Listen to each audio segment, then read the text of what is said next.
जरा गौर से सुनिएगा। क्या वज़ीर दिफा ख्वाजा आसिफ ने एक्स पर अपने बयान में कहा कि भीख मांगना एक बाकायदा प्रोफेशन बन चुका है। दुनिया जान चुकी है पाकिस्तान एक ऐसा मुल्क है जिसकी सरकार IMF के सामने हाथ फैलाती है और अब उसके नागरिक पूरी दुनिया में कटोरा लेकर घूमते पकड़े जा रहे हैं। बाहर के मुल्कों में भी लोग अब जाके मेहनत करने के बजाय वहाँ पे भी जाके बेकारी बन रहे हैं। भिखारी नहीं संभाले जा रहे तो फिर बाकी क्या संभालेंगे। गदागरी अब एक मुनज़्ज़म पेशा बन चुका है।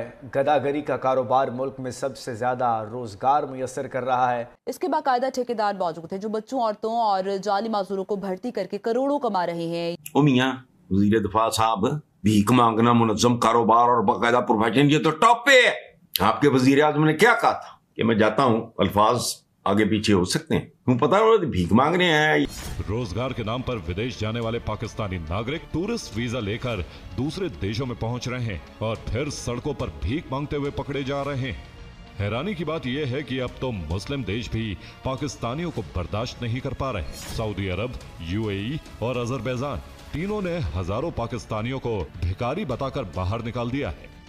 पाकिस्तान में अगर कोई वसाइल नहीं होंगे और साथ में अब हर कोई बंदा फ्री रहना चाहता है, वो कहता है कि हमें कोई मेहनत ना करनी पड़े, हम सिर्फ मांगे लोगों से, या फिर मतलब कि अगर वसाइल ही नहीं होंगे, वज़ीर आज़म और सबको चाहिए कि वो वसाइल पैदा करें और कोई ऐसे जो नौजवान हैं उनको नौकरियां दें ताकि वो किसी के आगे हाथ ना फैलाएं। तो जो स्टूडेंट्स हैं वो भी पार्ट टाइम मांग रहे हैं। सऊदी अरब ने 24,000 पाकिस्तानी भिखारियों को निकाल दिया है। UAE ने 6,000 पाकिस्तानी भिखारियों को देश से बाहर कर दिया है। अजरबैजान ने भी 2,500 पाकिस्तानी भिखारियों को डिपोर्ट कर दिया है।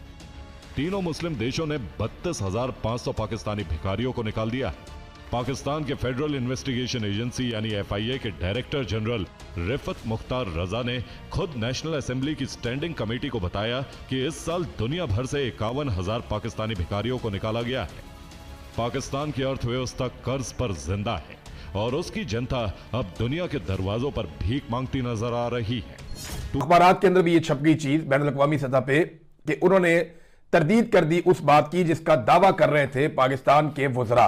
वज़ीर दिफा का काम चेक करें, पाकिस्तान के वज़ीर दिफा ख्वाजा आसिफ ये कहते हैं जी पाकिस्तान में इस वक्त जो सबसे बड़ा रोजगार है ना वो मांगना है। रोजगार का पाकिस्तान में सबसे बड़ा जरिया ख्वाजा आसिफ के बकौल वो मांगना है। यानी पाकिस्तान में फौज के अंदर लगभग कोई 7-7.5 लाख नौजवान काम करते हैं, बड़ी उम्र के भी हैं। पुलिस के अंदर लाखों लोग काम करते हैं, ब्यूरोक्रेसी के अंदर लाखों लोग काम करते हैं बहुत बड़े पैमाने पर, महकमा तालीम के अंदर बेशुमार। लेकिन वो कह रहे हैं जी सबसे ज्यादा बड़ा रोजगार पाकिस्तान में जो है वो मांगने का है। यानी गदागरी जो है मांगना वो सबसे बेहतरीन रोजगार है। इसके अंदर ठेकेदार भी मौजूद हैं और बाकायदा पाकिस्तान का वजीर दिफा देखें दुनिया को किस किस्म का पैगाम दे रहा है पाकिस्तान के बारे में कि जनाब हम तो मांगने में एक्सपर्ट हैं, हमारे यहाँ पे तो रोजगार सबसे बेहतरीन जो है वो मांगने वाला है। और कौम को ये लोग चूना लगाते थे कि अब अपने अखराजात कम करेंगे। इन्होंने कौम को चूना लगाया जनाब हम आ जाएंगे, आगे अखराजात कम कर लेंगे और हम सादगी अपनाएंगे। और जब ये इक्तदार में आए तो इनके जो शाहाना हुकूमती अखराजात हैं बजाय कम होने के उनमें सालाना 12.3% इजाफा हो रहा है। यानी जो सरकारी खर्चे हैं वो ये कम नहीं कर रहे, लगातार बढ़ाते चले जा रहे हैं। जो खर्चा इमरान खान साहब की हुकूमत में हो रहा था उससे हर साल ज्यादा खर्चा ये करते चले जा रहे हैं। लगभग इन्होंने अखराजात बढ़ाते बढ़ाते 50-60% ज्यादा कर दिए इमरान खान साहब के दौरे हुकूमत के मुकाबले में। तो ये जनाब सरकार आई थी अवाम के लिए जिन्होंने अपने कपड़े बेचकर गरीबों को आटा देना था, उन्होंने आटे की कीमत दुगनी कर दी और नए कपड़े भी खरीद लिए। जिस आदमी ने अपने कपड़े बेचकर गरीब आदमी को आटा देना था, उसे रोटी खिलानी थी, उस आदमी ने नए कपड़े बनवा लिए बहुत सारे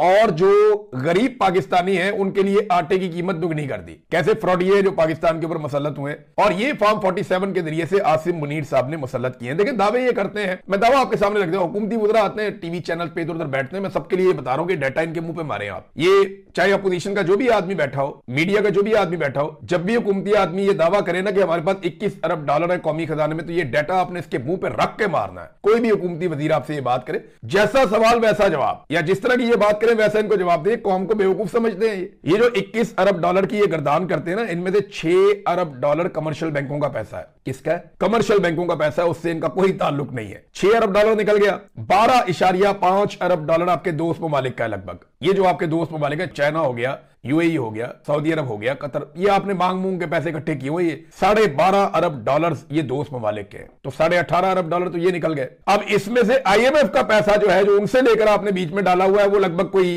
1.5 अरब डॉलर है, तो ये तो 20 अरब डॉलर हो गए। तो हमारा अपना कमाया हुआ पैसा कितना है जो 21 अरब डॉलर आप छलांगे मार रहे हैं? 1 अरब डॉलर। ये डाटा आपने बेफिक्र होकर इनके मुंह पे मारना है कि 6 अरब डॉलर जो है वो कमर्शियल बैंकों के हैं, 12.5 अरब डॉलर जो है दोस्त ममालिक के हैं, 1.5 अरब डॉलर IMF से लिया हुआ है, और जो आपने कमाया है वो 1 अरब डॉलर से कुछ थोड़ा ऊपर नीचे है। ये आपकी टोटल कमाई है, कोई टारगेट भी आप अचीव नहीं कर पा रहे। मोहम्मद जुबैर साहब ने भी ये डाटा दिया हुआ है और बहुत सारे लोग इस डाटा पे बात करते रहते हैं। आप किसी भी इकोनॉमिस्ट से पूछ लें तो इनको ये डाटा जो है वो उठा के इनके सर में मारे आप कि जनाब ये तुम्हारी औकात है, झूठ मत बोलो। ये लगातार झूठ बोल रहे हैं। आगे वजीर दिफा ख्वाजा आसिफ ने कहा कि भीख मांगना मुनज़्ज़म कारोबार और बाकायदा प्रोफेशन बन चुका है। गदागरी का कारोबार मुल्क में सबसे ज्यादा रोजगार मुहैया कर रहा है। इस कारोबार के ठेकेदार बच्चों, औरतों और जाली मजदूरों से करोड़ों रुपया कमाते हैं। यही माफिया हजारों भीख मांगने वालों को गल्फ ममालिक में एक्सपोर्ट। अच्छा, जिसके बायस उन्होंने बैरूनी ममालिक ने पाकिस्तानी वीजे बंद कर दिए। ओ भाई, ओ मियां वजीर दिफा साहब, भीख मांगना मुनज़्ज़म कारोबार और बाकायदा प्रोफेशन, ये तो टॉप पे है।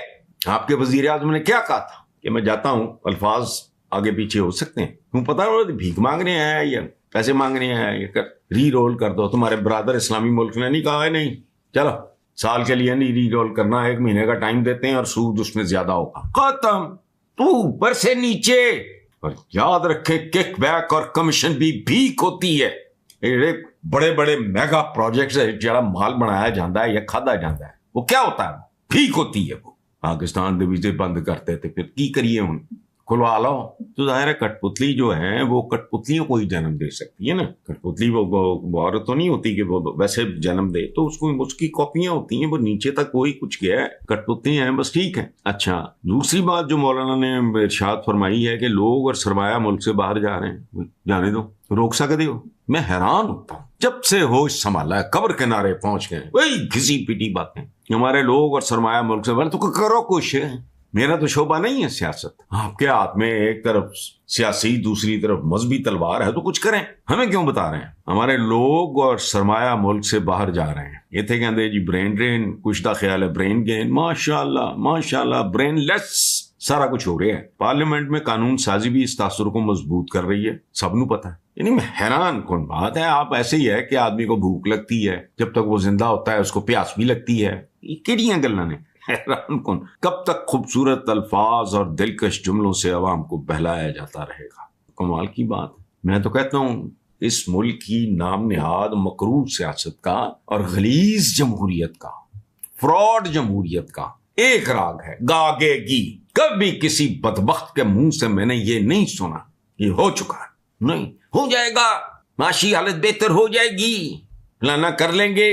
मारा आगे वो आखिर पे वो कहते हैं 18वीं तरमीम के बाद वफाक के पास कुछ नहीं बचा और तमाम इख्तियारात सूबों के पास चले गए हैं। ठीक हो गया, मुझे नहीं कोई दिलचस्पी है ऊपर हो नीचे हो, बहुत नीचे हो। लुट मार नहीं रुकनी। पाकिस्तान नहीं है, हलवाई दी दुकान है, जिथे नाना जी ते दादा जी परदादा जी परनाना जी सब दी फातिहा मुफ्त हो रही है। इस्लामी जमहूरिया हलवाई की दुकान।